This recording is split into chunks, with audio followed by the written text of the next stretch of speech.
दोस्तों, अभी जो नीट के छात्रों का जो एग्ज़ाम अभी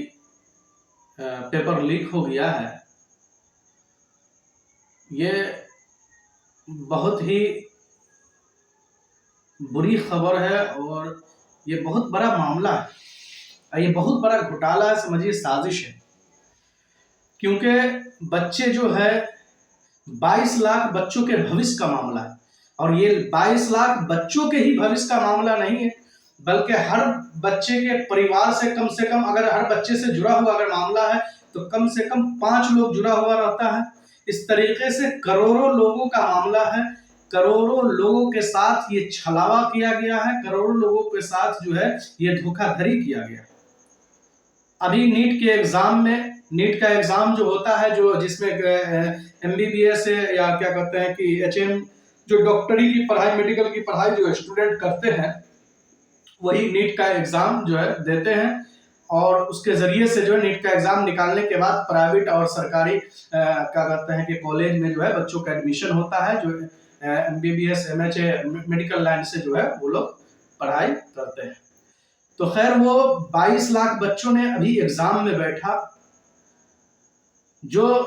एग्जाम में बैठने के बाद जो है उससे 2 दिन पहले 3 मई को एग्जाम हुआ, 2-3 दिन पहले ही पेपर जो है हर तरफ वायरल हो गया, बहुत सारे लोगों को खबर मिल गई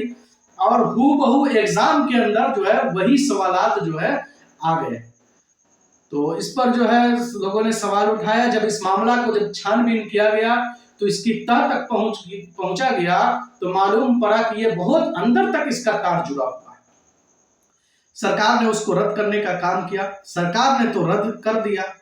लेकिन ये 22 लाख छात्रों के साथ बहुत बड़ा अन्याय हुआ।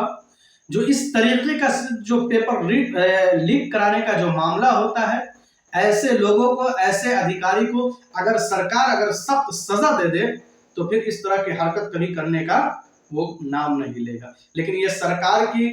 ढिलाई है और यह सरकार की नाकामी कह लीजिए कि जो सरकार जो है इस तरह के लोगों के ऊपर सख्त कार्रवाई नहीं करती है, जिसके कारण जो है इन बच्चों के साथ, इन बच्चों के भविष्य के साथ खिलवाड़ होता है। अब वो बच्चा फिर बैठ जाएगा, 1 साल तक वो बच्चा घर बार छोड़ करके, मेहनत करके और किसी तरीके से उनके माँ बाप पैसा इकट्ठा करके तब वो कोचिंग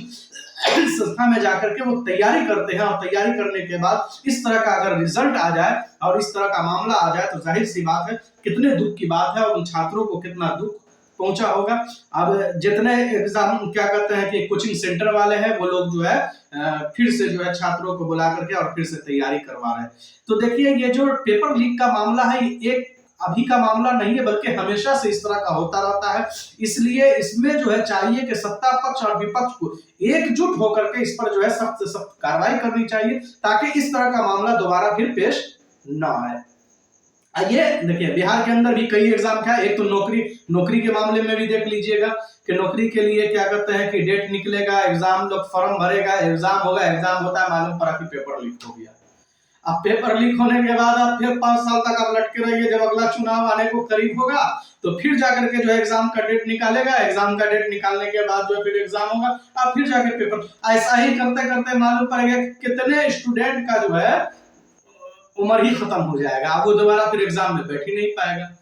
तो ये इस तरह का मामला जो है ये समझिए कि सोची समझी साजिश के तहत होता है और सरकार का ये बहुत बड़ा फेलियर है। ये बहुत बड़ा सरकार के ऊपर प्रश्न चिन्ह है कि इस तरह का पेपर लीक का मामला ये हमेशा होता रहता है, लेकिन सरकार जो है इस पर सख्त कदम नहीं उठाती है। अगर सरकार चाहे नौकरी वाले मामले में हो, चाहे नीट के एग्जाम में हो, चाहे किसी तरह का भी एग्जाम हो, यूपीएससी हो, बीपीएससी हो, किसी तरह का भी एग्जाम हो, अगर इस तरह की घटना होती है तो ऐसे लोगों पर जो पेपर लीक करने का काम करते हैं, ऐसे अधिकारी पर और ऐसे लोगों पर जो है सख्त से सख्त कार्रवाई की जाए, ताकि इस तरह का मामला ना हो। क्योंकि एक आदमी की वजह से 22 लाख छात्रों की जिंदगी के साथ खिलवाड़ हुआ और 22 लाख छात्रों ही नहीं, 22 लाख परिवार जो जुड़ा हुआ उससे रहता, समझिए करोड़ों लोगों के साथ जो है इस तरह का खिलवाड़ होता है और करोड़ों लोगों को जो है परेशानी होती है। क्योंकि कितना मुशक्कत और कितनी परेशानी के साथ लोग जो है इसकी तैयारी करते हैं और तैयारी करने के बाद जब एग्जाम में बैठते हैं इस तरह का मामला हो जाता है तो बहुत दुख की बात है। इसलिए ये सरकार की नाकामी है। सरकार को चाहिए कि इस पर सख्त सख्त कदम उठाए और ऐसे लोगों पर जो है सख्ती के साथ बरते ताकि इस तरह की हरकत दोबारा करने का मौका न मिले।